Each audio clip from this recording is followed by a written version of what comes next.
마태복음 5장 7절 다시 한 목소리로 읽도록 하겠습니다. 시작. 긍휼히 여기는 자는 복이 있나니 저희가 긍휼히 여김을 받을 것임이요. 아멘. 저희가 이번 올해는 그 블레싱 시리즈로 하고 있습니다. 가난한 자는 복이 있나니 로 저희들이 이제 올 첫 예배를 이렇게 시작을 했고요. 애통하는 자는 복이 있나니 말씀을 나누면서 그 제주 항공 무안공항에서 있었던 그 참사로 인하여서 20살의 나이에 엄마를 만나러 온 태국의 한 여대생 이 희생을 했습니다. 그리고 그 가족을 저희들이 위로하는 헌금을 2월 달에는 드렸습니다. 그리고 나서 이제 지금 다섯 번째 궁휼히 여기는 자는 복이 있나니를 함께 나누는 그런 시간이 되었습니다. 이 말씀을 준비하면서 떠오른 찬양이 있었는데 그 찬양이 오늘 저희들이 불렀었던 그 찬양입니다. 그 미가 6장 8절이라는 찬양인데요. 그 가사 내용이 그 미가서 6장 8절에 나온 내용하고 같습니다. 우리 미가서 6장 8절 한번 제가 요걸로 한번 볼게요. 너희는 하나님을 생명 다해 사랑하라. 너희는 내 이웃을 내 몸과 같이 사랑하라. 이건 예수님께서 신약성경에 저희들에게 하신 말씀이죠. 그리고 이렇게 이어집니다. 사람아 주께서 선한 것이 무엇인지 너희에게 보이셨으니 오직 의를 행하며 인자를 사랑하며 주와 동행할지어다. 여기서 인자는 예수님을 뜻하는 게 아닙니다. 예수님은 이제 사람의 아들 Son of Man 해서 이제 신약 성경에 인자라고 나오는데 구약 성경에는 아직 인자가 등장을 하지 않죠. 그래서 이거는 이제 자비, mercy입니다. 주님께서는 우리에게 선한 것이 무엇인지 보여주셨는데 그게 의를 행하는 것이라고 합니다. 그리고 자비를 사랑하는 것이라고 하고요. 주와 동행하는 것이라고 합니다.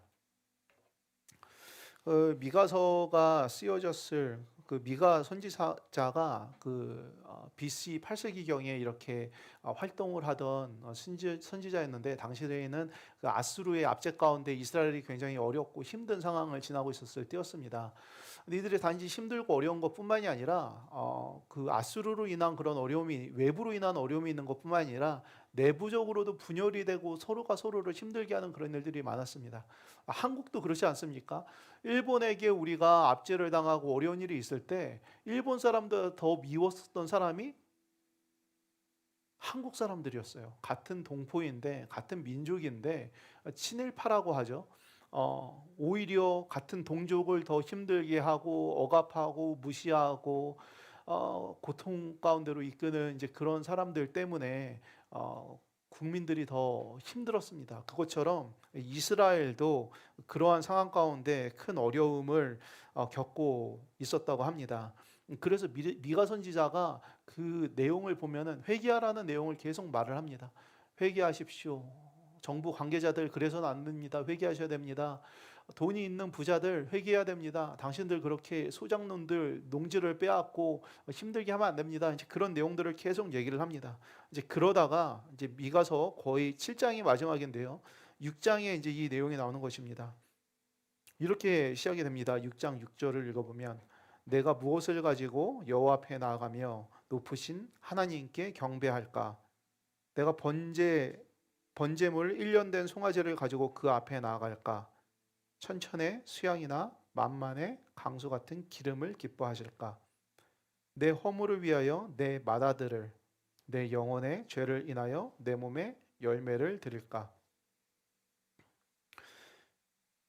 내가 무엇을 가지고 하나님께 나아가면은 그 하나님이 기뻐하시고 나의 예배를 받으실까 하면서 이제 묻는 것입니다. 아직 그러고 처음에 이제 얘기하는 게 번제물, 하나님께 내가 번제를 드리며 나가면 하나님께서 기뻐하실까? 또는 내 죄를 위하여서 내 허물을 위하여서 나에게 가장 소중한 내 맏아들을 하나님께 드리면 하나님께서 기뻐하실까?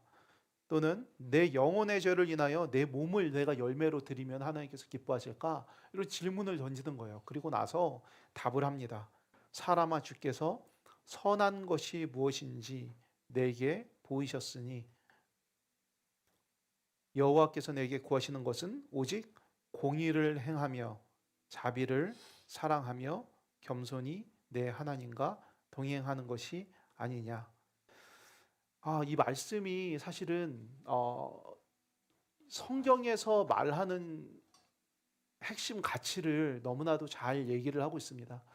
너무나도 안타깝게도 현대 교회에서는, 저도 모태신앙으로 평생 신앙생활을 해왔지만 가장 강조하는 것이 이것입니다. 내가 번제된 무엇을 번제로 드릴까? 헌금을 어떻게 할까? 무엇으로 내가 헌물을 교회에 할까? 나의 죄를 위하여서 내가 어떤 헌신을 해야 할까? 무엇을 하나님께 드려야 할까? 나의 영혼의 평안을 위하여서, 나의 구원을 위하여서 내가 무엇을 하나님께 드려야 될까? 개인의 구원에만 맞춰져 있는 것입니다. 또 한 가지, 교회의 부흥에만 맞춰져 있어요. 교회라는 단체에 대한 부흥과 개인의 구원, 이것이 사실은 너무나도 중요한 가치로 이렇게 나눠지곤 하는데, 성경에서 얘기하는 선한 것, 하나님께서 기뻐 받으시는 경배, 첫 번째는 오직 공의를 행하는 것입니다. 공의를 행하는 것, 정의로운 삶을 사는 것. 그러니까 불공정함이 없이 모든 사람들에게 같은 기회와 모든 사람들을 같은 가치로 대우할 수 있는 그런 사회적인 시스템이 이루어지는 것, 사회적인 구원이 이루어지는 것을 하나님께서 말하고 있습니다. 나만 잘 되고 내 교회만 잘 되고 내 가정만 구원받는 그런 식의, 물론 구원도 하나님께서 말씀을 하시지만 이것은 한 부분이고, 또 다른 한 부분은 사회적인 환경 가운데에서 우리가 이룩해야 할 구원에 대해서 얘기를 하고 있는 것입니다. 그리고 이어서 이렇게 얘기를 합니다. 자비를 사랑하는 것이라고 합니다. 궁의를 여기는 것, 궁의를 여기는 것. 사실은 이민 생활이 쉽지가 않습니다. 힘듭니다. 언어도 안 되고요. 또 문화적으로도 적응도 안 되고, 누가 한 사람이 나에게 뭐라고 하면은 왠지 인종차별하는 것 같고, 마음이 미국에 살면은요 이렇게 저희들이 눌려 있는 경우가 많습니다. 그래서 교회를 가든지 가정에서든지 어디서든지 우리 아들, 우리 딸, 우리 가족, 우리 교회가 너무나도 이렇게 강해지는, 결속력이 깊어지는 그런 모습들을 많이 봐요. 이제 그러다 보니까 이 외의 것들을 못 보게 되는 것입니다. 공의를 행하는 것들에 대해서는 관심이 없어요. 자비를 행하는 것에 대해서 관심이 없어요. 공의가 있어야 되는 이유는 나의 어떠한 구원을 위하여서, 그 공의가 행해져서 나의 삶 가운데 억울함이 없고 고통이 사라지는 것, 누군가가 나에게 자비를 베풀어서 내 삶 가운데 은혜가 임하는 것에만 관심이 있지, 내가 다른 사람들을 섬기고 내가 힘든 사람들의 삶 속에 들어가서 그들의 삶 가운데 공의와 정의가 실현되기를 원하는 그런 삶은 아예 생각조차를 못합니다. 너무나도 안타까운 현실입니다. 그러다 보니까 신앙생활이 반쪽 신앙생활이 되어가는 경우가 참 많습니다. 그 미가서에서 미가가 이렇게 회개를 외쳤을 당시에 있었던 그 가장 큰 문제 중에 하나가 토지를 강탈하는 일이었습니다. 미가서 2장 1절하고 2절 보면은 침상에 누워 악을 꾀하며 밭들을 탐하고 빼앗고 집들을 탐하여 차지하니, 저희 집에 뭐 몇 년 전까지만 해도 9명이서 살았습니다. 아시는, 여기 계시는 분들은 아시죠? 저희 집에 9명이 살았어요. 저희 가족 5, 또 저희 양가 부모님들, 그리고 또 형제분 1분 이렇게 살았습니다. 그때가 저희가 경제적으로 가장 힘들고 어려웠을 때였는데 가장 경제적인 부담을 많이 해야 되는 때였습니다. 저는 신학교를 다니면서 투잡, 뜨리잡을 뛰면서 미랄 사역을 감당을 하면서 했고, 제 아내도 풀타임으로 열심히 일을 하면서 가족들을 부양하고 또 힘든 사람들을 케어를 했습니다. 그때 당시에 저희들 집에 이렇게 계셨던 그 형제분은 저희들이 렌트비를 400불을 받았습니다. 400불을 받았는데 그 중에서도 이제 중간중간에 웨이브를 해드리기도 하고, 또 나갈 때는 새로운 지역으로 옮겨서 잘 이렇게 시작하시라고 또 이렇게 같이 헌금도 하고 또 기도도 하고 이제 그랬습니다. 저는 그게 당연하다고 생각을 합니다. 형제 중에 기가 올 것이 없고 갈 곳이 없고 힘든 상황에 있고, 직장도 지금 여건적인 환경적으로 지금 힘들고 가정적으로도 어렵고, 그러면은 도울 수 있는 만큼 도와야죠. 네. 그런데 물론 그냥 프리로 렌트를 할 수도 있겠지만 그렇게 하다 보면은 서로 간에 또 이렇게 힘들어지는 경우도 있어서 최소한의 금액으로 해서 그렇게 이제 지내게 했습니다. 주변에 또 이제 그렇게 집 방을 렌트하시는 그런 어떤 장로님들 또 집사님들 이렇게 경우들을 봤습니다. 저한테 이렇게 연락을 해서 물어보십니다. 목사님 지금 어떤 형제가 지금 음, 방을 구하고 있는데 얼마를 해야 되겠습니까? 제가 말씀을 드리죠. 저희들이 가능하면은 방을 이렇게 쓰시는 분들이라면은 아파트를 구할 수 없는 분들이고 여러 가지 힘든 상황에 계신 분들이니까 조금 더 형편을 고려해 주셨으면 좋겠습니다. 라고 이렇게 말씀을 드립니다. 하지만 얄짤 없습니다. 네. 돈 문제에서는 네, 받을 거 다 받으시고 가능하면은 더 받으려고 합니다. 그러니까 아무리 장로님이건 목사님이건 뭐 교회에서의 그런 거는 상관없이 일상생활 가운데에 내가 행하는 어떤 자비를 베푸는 어떤 삶의 어떤 기준이라든지 내가 삶에서 행하는 그런 모습들을 봤을 때 전혀 은혜가 되지 않는 것입니다. 음, 부동산 거래도 그렇죠. 부동산 거래할 때도 마찬가지로 집을 사고 팔 때나 비즈니스를 사고 팔 때나 또는 나의 물건을 누군가에게 이렇게 팔 때나 어, 물론 받는 사람 입장에 있어서 정당한 가격을 주고 받을 수 있는 그런 상황이라면은 그래도 되지만 서로가 형편을 알고 어려운 가운데 있는 상황이라면 이제 그런 것들도 좀 고려를 해서 적당한 수준에서 그래도 서로가 마음 편하게 거래를 할 수 있을 정도의 그런 비즈니스를 하면은 참 좋을 텐데 그렇지 않은 경우들을 너무나도 많이 봅니다.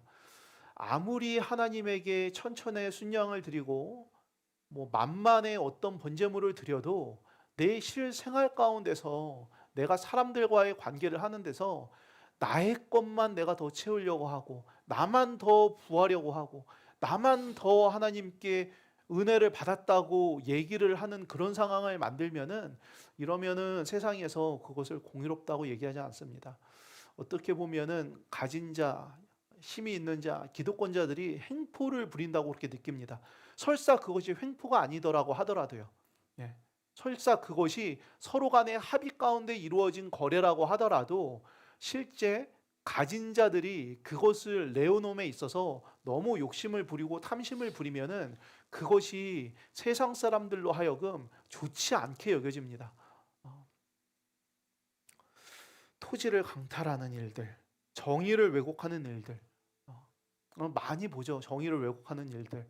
돈이 많은 자들, 힘이 센 자들이 더 좋은 변호사들, 로펌들 하이어 해가지고 자신들에게 유리하게 모든 상황들을 이끌어가고 오히려 돈이 없는 사람들은 재판을 수년 동안 감당할 수 있는 능력이 없기 때문에 질 수밖에 없는 그런 상황들, 정의를 왜곡함. 또한 목회자들은 어떻습니까? 리더십들은 어떻습니까? 거짓 예언자들이 있습니다. 침묵을 합니다. 악한 일이 교회 안에서 사회 가운데서 이루어지는 거에 대해서 나쁘면은 나쁘다고 얘기를 해야 되는데 얘기를 하지 않습니다. 얘기를 하지 않아요. 그냥 아무 말도 안 하고 그냥 지나갑니다.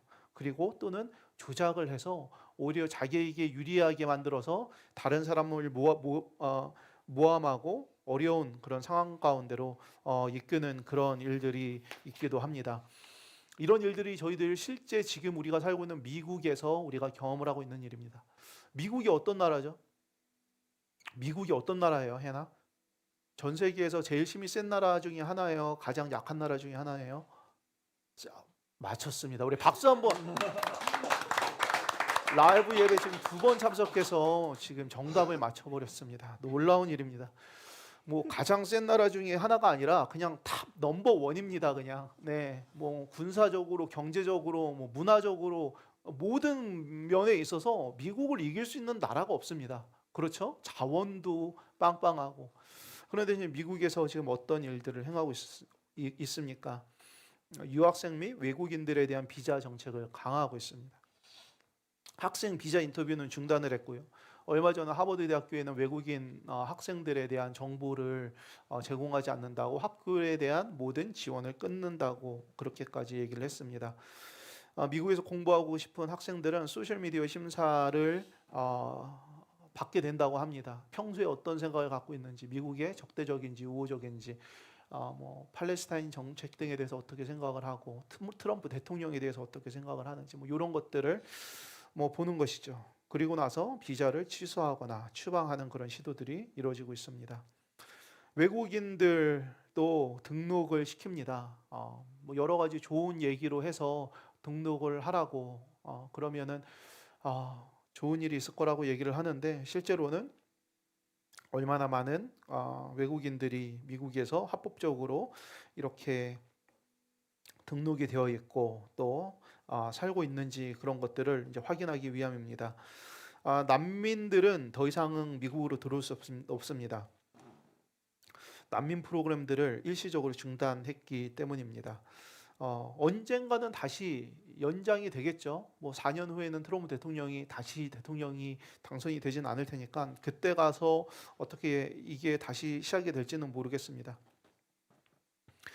합법적인 이민자라고 할지라도, 영주권이 있는 사람이라고 할지라도 그들에 대한 단속이 확대가 되고 있습니다. 특히 정치적인 활동이 있을 경우에는 추방까지도 시도되고 있습니다. 얼마 전에 콜롬비아 대학교 졸업식이 있었는데, 그 팔레스타인계 유학생이 반이스라엘 시위에 참여한 혐의로 체포되었습니다.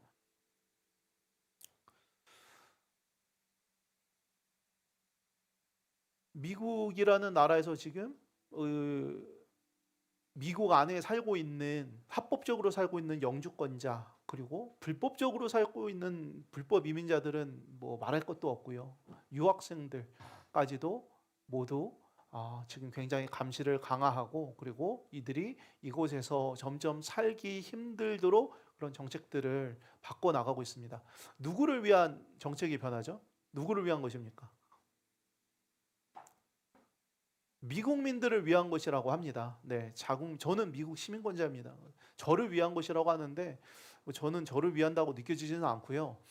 어, 뭐 그렇게 느끼는 미국인들도 많이 있겠죠. 정말로 우리나라를 위해서 헌신을 다해서 지금 국경을 막고 있고, 또 이곳에 있는 이민자들도 추방을 하고, 불법 이민자들은 발도 못 붙이게 하고, 뭐 이런 것들이 굉장히 이렇게 마음 가운데 감동으로 다가오는 분들도 전 국민의 반은 되리라고 믿습니다. 그런데 성경에서 얘기하는 것은 어떻습니까? 나그네들에 대해서, 또는 이방인들에 대해서 어떻게 하라고 합니까? 그들을 잘 환대하라고 합니다. 너희들이 이집트에서, 애굽에서 그렇게 고통당하고 힘들고 어려웠던 것을 너희들도 아는 것처럼, 너희들 주변에 있는 나그네들과 이방인들과 그런 사람들을 잘 환대하고 이들을 핍박하지 말라고 그렇게 성경은 얘기하고 있습니다. 트럼프 행정부가 가자지구에 대해서 이렇게 정책을 지금 발표를 하고 있습니다. 그 가자지구 지금을 접수를 하겠다고 합니다. 그리고 그곳을 재개발을 하겠다고 합니다. 그래서 그곳을 중동의 어떤 그런 그 베이케이션 플레이스처럼 만들어서, 그곳을 관광지역으로 만들어서 굉장히 새롭게 개발을 하겠다고 합니다. 그럼 그곳에 있는 200만 명의 팔레스타인 주민들은 어떻게 됩니까? 200만 명이나 되는 그 주민들은 다 나가야 된다고 합니다. 주변에 있는 국가들로 다 난민으로 보내야 된다고. 미국에서는 안 받고, 우리는 그들을 받지 않고 그 주변에 있는 나라들에서 난민들 200만 명을 수용을 하고, 그리고 나서 이제 그곳은 미국이 부동산을 이렇게 개발을 해서 멋진 관광지로 만들고 전 세계인들이 그곳을 찾아오는 그런 곳으로 만들겠다라고 얘기를 합니다. 강제 이주를 시키겠다는 것이죠. 가자지구의 지금 상태는 거의 난민촌입니다. 예. 지금 오랜 기간에 이스라엘과의 전쟁과 또 전투로 인하여서 도시들이 폐허가 됐는데, 그런 폐허된 곳이라도 그들은 살고 싶어서 자신의 고향이라고 있으려고 하는데, 트럼프는 쫓겨내 버리려고 하는 것입니다. 이것이 하나님의 뜻을 위한 것입니까? 이것이 하나님의 마음에 합당한 것입니까? 전혀 그런 것 같지 않습니다. 장애인에 대해서는 어떻습니까?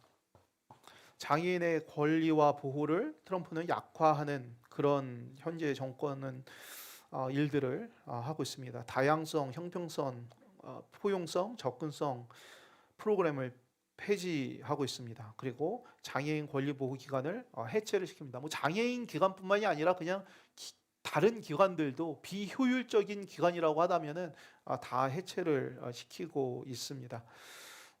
그리고 특수교육 예산 구조 조정을 하고 있습니다. 복지 프로그램 예산을 삭감을 하고 있고요.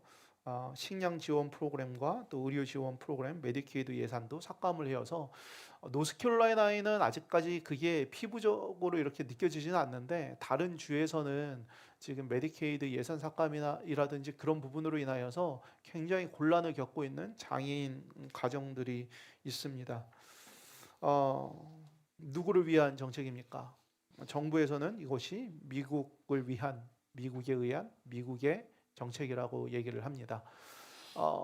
이런 정책이 필요합니다. 필요할 때가 있습니다. 언제 필요합니까?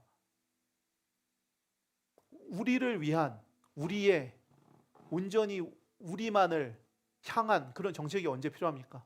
우리 인간들도요, 그러한 관심과 사랑과 배려가 필요할 때가 있어요. 언제 그렇죠? 아직 어렸을 때.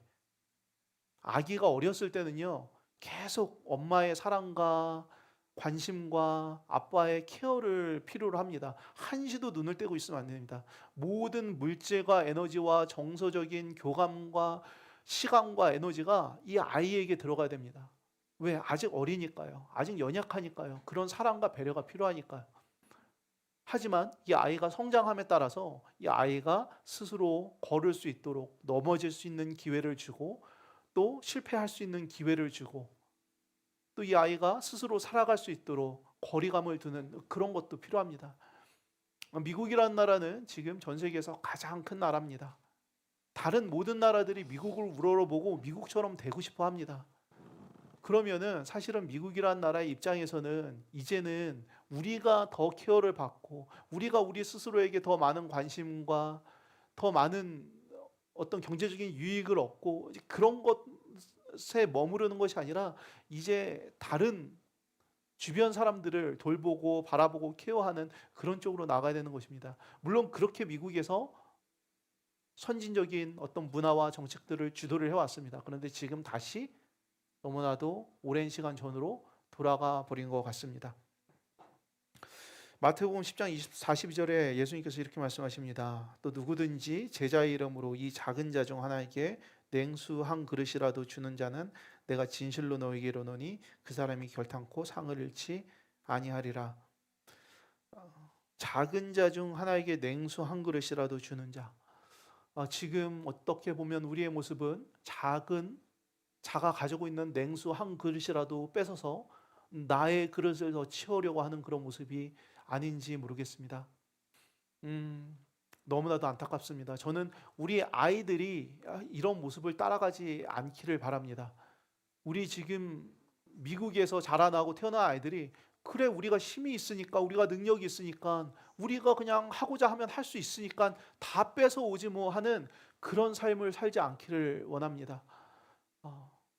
하지만 이것이 우리에게 그렇게 하지 않아도 살 수 있는 능력이 있기 때문에만 그러는 것이 아니라 그렇게 사는 것이 하나님의 자녀로서의 올바른 선을 행하는 삶이기 때문에 그러기를 원합니다.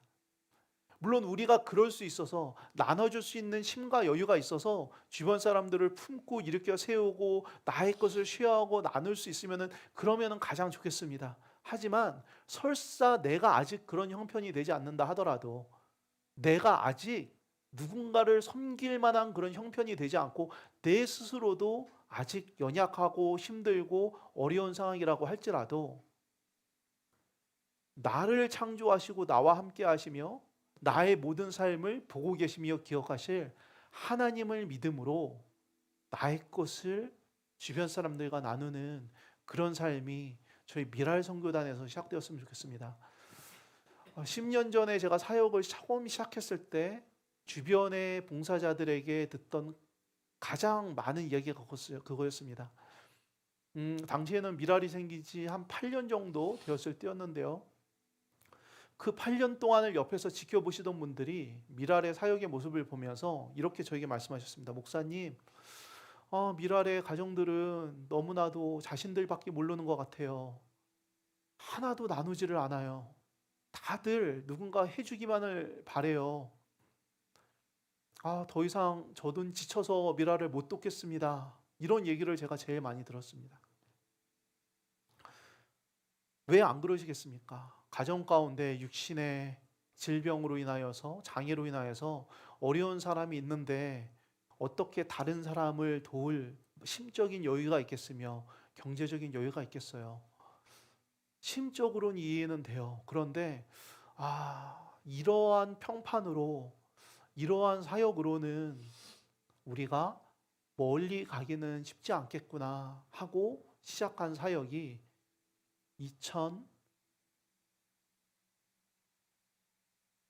2016년 10월에 시작했었던 할로윈 파티였습니다. 당시 저희는 후원자가 한 명도 없었습니다. 후원자가 단 한 명도 없는 그런 상황 가운데서 우리 지역에 있는 난민촌에 가서 난민 어린이들에게 우리가 할 수 있는 것을 하자. 우리가 돈은 없어서 물질로 그들은 돕지는 못하지만 우리가 그들에게 그리스도의 사랑을 나눌 수 있지 않겠니?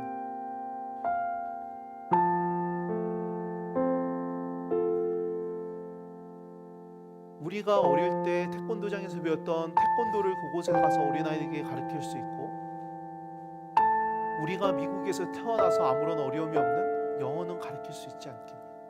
우리 함께 나가서 그곳 가운데 우리가 가진 그 무엇으로 이들을 섬기기 시작하자 하면서 적은 무리들이 한 10명 되는 저희들이 나가서 시작했던 것이 그 난민촌의 사역이었습니다.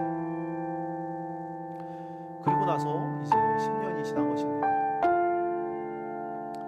처음에 시작했을 때 여러 미랄의 장애인들과 장애인 학부모님들 오셔서 이런 거 처음 해보신다고, 한 번도 누군가를 섬겨본 적도, 복음이라는 것을 내가 교회에서 말씀으로 듣기는 들었지만 그것을 누군가에게 전해본 적도 없었던 분들이 그곳에서 그렇게 그 아이들이 기뻐하며 환하게 웃으며 주님을 찬양하고 우리들을 환대하는 모습을 보고 새롭게 마음이 변해가는 그런 모습들을 마주하게 되었습니다.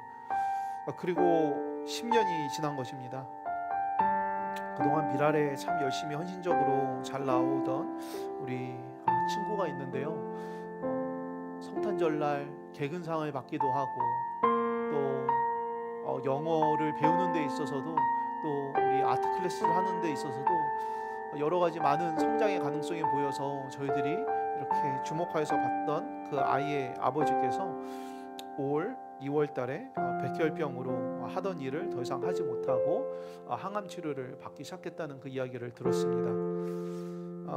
아버지는 멕시칸이십니다. 영어를 전혀 하지 못하세요. 그래서 저와는 소통은 되지 않고 그 아내분과 이렇게 대화를 하면서 아버지의 상황을 지난 3개월 동안 계속 확인을 했습니다. 중학생이 된 딸과 그리고 초등학생 아들, 그리고 아직 미취학 아동인 마들린이 이 가정의 아이들로 있습니다. 어머니가 이제 아빠가 하던 일을 대신해서 학교에서 청소하는 일을 이렇게 하고 있는데요. 학교가 끝나고 이제 오후 5시쯤 가서 이제 밤 12시, 새벽 1시까지 이렇게 청소를 하고 돌아오신다고 합니다. 근데 이제 이번 주부터 방학이 시작된대요. 근데 방학이 시작되면은 다음 주부터 일자리가 사라진다고 합니다. 그래서 방학 동안에 할 일이 필요한데 그것을 알아봐 달라고 저에게 부탁을 했습니다. 그래서 제가 혹시 일할 곳이 있는지 한번 알아보겠다 했더니 이분께서 학교 일이 사실은 계속 하려고 그러는 것도 아니고 내가 정기적으로 계속 방학이 지나고 나서도 할 수 있는 그런 일이라도 괜찮습니다 하면서 이야기를 했습니다. 병의 상태가 어떤지도 아직 잘 모릅니다. 이게 나을 수 있는 병인지 아니면은 뭐 얼마 남지 않은 것인지, 언어적인 어려움이 있으니까 당연히 그렇고요. 지금 여러 가지 병원비라든지 생활을 하는 데 있어서 필요한 것들이라든지 이런 것들이 다 새롭게 지금 시작되는 거라서 참 여러 가지 혼란스럽고 어려워하는 가정의 모습을 봅니다. 대한민국이라는 나라가 제가 미국으로 이민 올 97년 당시만 해도 사실은 미국 사람들이 알지 못하는 나라였습니다. 현대 기아차는 전 세계 차들 중에서 가장 퀄리티가 좋지 않은 차 중에 하나였고, 삼성이라는 회사도 그렇게 유명하지 않던 그런 회사였습니다. 근데 지금은 전 세계 경제 강국이 되어 군사적으로나 문화적으로나 미국 다음을 잇는 그런 국가로서 전 세계에 많은 주목을 받고 있는 그런 나라가 되었습니다. 그런데 우리 한국 국민들이 미국에 와서 이렇게 이민 생활을 해오는 것을 보면은 경제적으로는 성공을 하고 잘 먹고 잘 살게 되었음에도 불구하고 여전히 우리 가정, 우리 교회 나밖에는 보지 못하는 그런 모습으로 살아가는 모습을 발견을 하게 됩니다. 우리 주변에 조금만 더 고개를 돌리면 우리가 예전에 20년 전에, 30년 전에, 40년 전에 처음에 미국에 와서 언어가 되지 않아서, 문화적으로 맞지 않아서, 또 우리나라가 강국이 아니라서 받았던 그러한 멸시와 조롱과 모욕, 그런 것들 당하는 사람들이 주변에 참 많이 있습니다.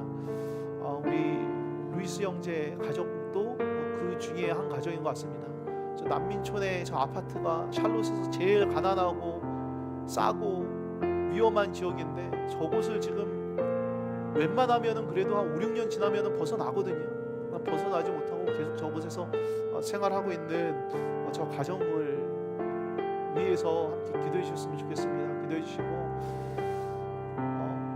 저희들이 작은 헌금이라도 우리의 마음이 전달이 됐을 때 이들의 마음 가운데 매주 함께 이곳에서 하나님을 예배하고 찬양하는 자들이 단지 입술로만 주님을 찬양하는 것이 아니라 이 땅 가운데 공의를 행하기를 힘쓰며 주님의 자비를 그의 가난하고 연약하고 고통 가운데 신음하는 사람들과 나누려고 하는, 하나님의 형상을 회복하려고 하는 그런 사람들이구나.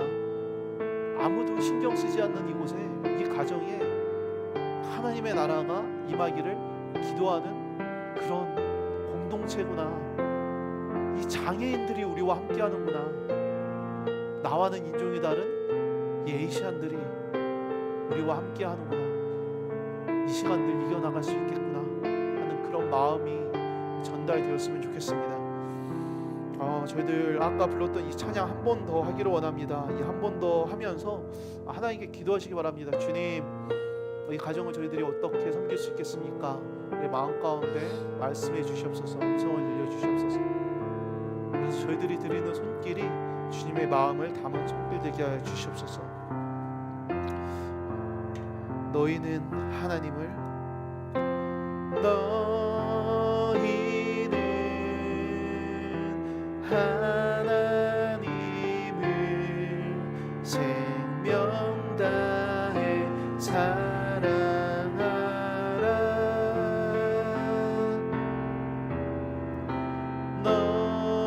너희는 내 이웃을 내 몸같이 사랑하라.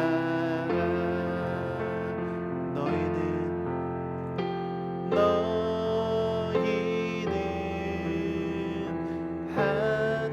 하나님을 생명 다해 사랑하라.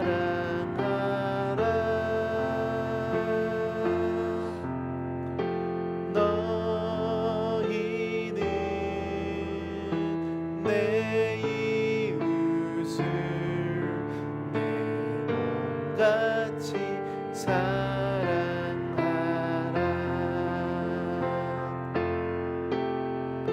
사람아, 주께서 선한 것이 무엇인지 너희에게 보이셨으니 오직 의를 행하며 인자를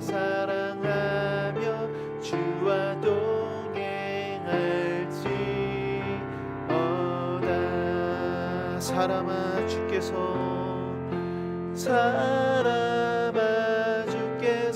선한 것이 무엇인지 너희에게 보이셨으니 오직 그를 행하며 인자를 사랑하며 주와 동행할지어다.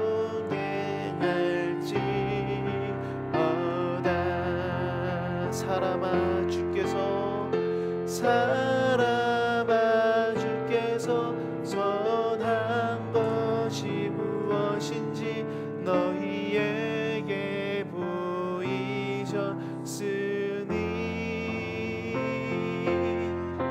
오직 그를 행하며 인자를 사랑하며 주와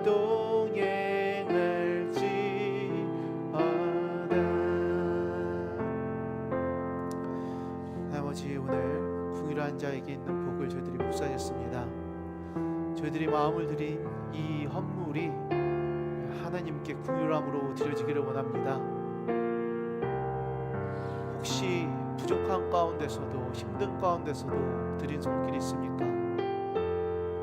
과부의 두 랩돈과 같이 자신의 전부를 드리는 마음으로 드린 자들이 있습니까?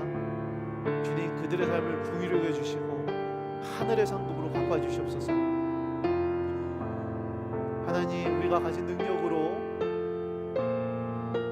발달장애인들의 손과 발이 되어주고 또 지역 난민들의 입술과 귀가 되어주고 눈이 되어주게 하시면 감사합니다. 또한 그들이 가진 아픔과 어려움들을 저희들이 보고 예전에 우리가 힘들었었던 그때를 기억하며 우리의 손길을 나누게 하시면 감사합니다. 우리들이 드린 이것으로 하나님께서 그 가정을 축복하여 주시옵소서.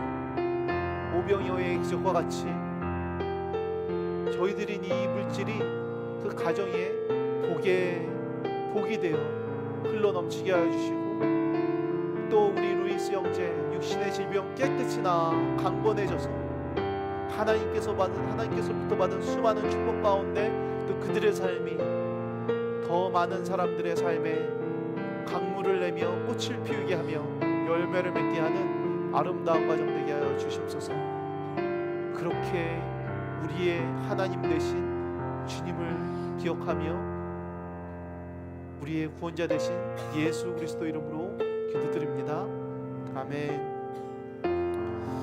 네, 혹시 아직 헌금 못하신 분들은 저희 벤모나 제일로 저희들 함께 하실 수 있습니다. 그렇게 함께 참여해 주시고요. 또 지역의 몇몇 교회들에서도 지금 함께 이렇게 기도하며 마음을 나눠주신다고 하셨는데 또 함께 이렇게 받은 마음을 잘 전달하도록 하겠습니다. 캐롤라이나 미랄 승인 지 18주년이 되었습니다. 사실은 이 지역에 발달장애인을 위한 단체가 생기고 그러한 단체가 지역 교회들을 하나로 이렇게 모으고 또 난민 선교를 감당한다는 게 정말 불가능한 일인데 정말 하나님께서 하셨습니다. 하나님께 감사드립니다. 또한 수많은 봉사자들과 후원자들과 또 함께 해주시는 우리 섬겨주시는 교회들과 개인들 덕분에 저희들이 이 시간 이곳까지 함께 올 수 있었습니다. 그리고 그 무엇보다 우리의 눈으로 보았을 때는 연약해 보이고 약해 보이지만 하나님의 시선으로 봤을 때는 이 세상 그 누구보다도 존귀하고 소중한 우리 발달장애인들 친구들이 있었기에 저도 그 친구들을 통하여서 너무나도 많이 성장하였고 하나님의 마음을 알게 되었고 더불어서 이 지역 사회에 하나님의 마음이 조금이나마 나눠질 수 있었던 것 같습니다. 그동안 수고해 주시고 함께 해 주신 모든 분께 진심으로 감사드립니다. 감사합니다.